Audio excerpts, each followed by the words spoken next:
medieval England and Scotland, land was money. If you follow the exchanges of land, you can start to get clues as to which families were related, families with different surnames. How? Well, because these families in the early Middle Ages started donating land to priories and abbeys, both in England and over in France from England. In the early Middle Ages, a religious practice had become common in which monastic communities had been commemorating the living and dead members of noble families in their prayers. Many monasteries had been built solely for this purpose by noble families, the practice of buying one's way into heaven via the prayers of religious houses. As a result, the benefactor and his descendants were promised regular prayer plus burial in the choir area or some other prominent part of the monastery or church. To guarantee these prayers, wealthy landowners gave their property to the abbeys and priories. Without knowing they were doing so, they also gave us, in the present day, a wonderful gift, because the Norman people were meticulous records keepers. Therefore, we can search those records today and start to understand which different families, different surnames, were giving gifts to the same priories, because I think it's a clue that those families, even though they had different surnames, were in fact related before the use of surnames began.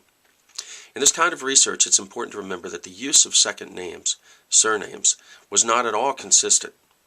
People often took the name of the land they lived on, and they would change it at the drop of a hat when they moved to other land. So we have to really study the land records. In other words, you have to follow the money. How do you follow land records? Well, you could pack up and move to England or Scotland, or you could rely on solid secondary resources. Choose these carefully. Here are some resources that I turn to again and again. This one's great. Calendar of documents preserved in France, illustrative of the history of Great Britain and Ireland, A.D. 918 to 1206. You can see I've used this quite a bit. Flemish influence in Britain, of course, C. Lloyd. Origins of some Anglo-Norman families. This is a total treasure trove, this one. Amazing book. Anglo-Norman Studies, Proceedings of the Battle Conference. I use this a lot. There's a great deal of good research in these books. But this one I turn to again and again. And I want to show you some things in here that are really remarkable. This is from K.S.B. Keats Rohan. Doomsday Descendants, a prosopography of persons occurring in English documents 1066 to 1166, Pipe Rolls de Carte Baronum.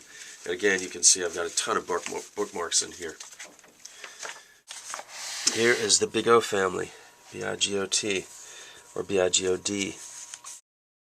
Roger Bigod founded Thetford Priory, and down in here you'll see a mention of the St. Clair family, Hamo St. Clair. Roger Bigod's daughter, her second marriage, she married Hamo de St. Clair. Over here, the Vaux family were tenants of the Bigod family as well. Different priories. Down here, a William Bigod who attested a charter of Walter Crock and his wife Aenor in the late 12th century. If you follow our DNA study website, you've seen the name Crock before, most likely. If you go in and look, you'll see it associated with Preux Abbey in the Diocese of Lisieux in France. And they're witnessing records and associated with families like Bigot, Mortain, Moulin, Devoe. In fact, the Doomsday tenant of Hugh de Montfort in Kent is probably Maine de Sancto Claro, who attested a charter of Beatrice Mallet and the wife of William de Arc. This was the Doomsday Lord of Folkestone in Kent. Farreau shows that Richard Crock and his wife Bencelin left to Preux Abbey land at St. Clair. The name Crock also shows up at Colchester Abbey. Hamo de St. Clair and William de St. Clair also show up there. They were benefactors to Colchester Abbey. So let's go back and look at the Vaux family. Oh, look, here they are. Robert II de Vaux of Pentney succeeded his father William circa 1166 when he held 5 fees of Hugh Bigot. At his death in 1187 he left issue to Robert and Oliver, his successors, who acquired the Crayon barony of Freeston.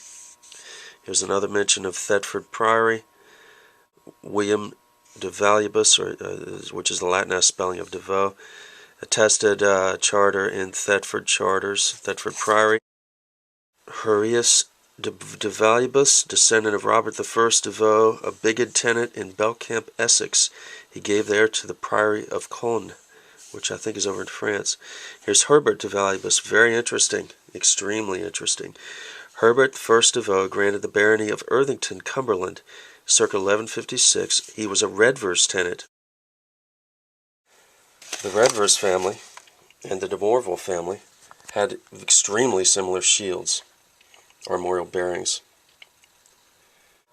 So in the back of Lewis C. Lloyd's book, The Origins of Some Anglo-Norman Families, the Redvers, or Reavers as they were known, had a tenant called the de Morvilles.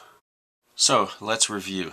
By following the money, the land documents, we've seen clear connections between these families in medieval England.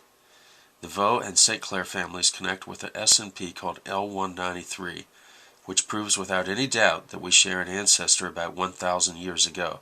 The Morville family got their land in England from the Redvers.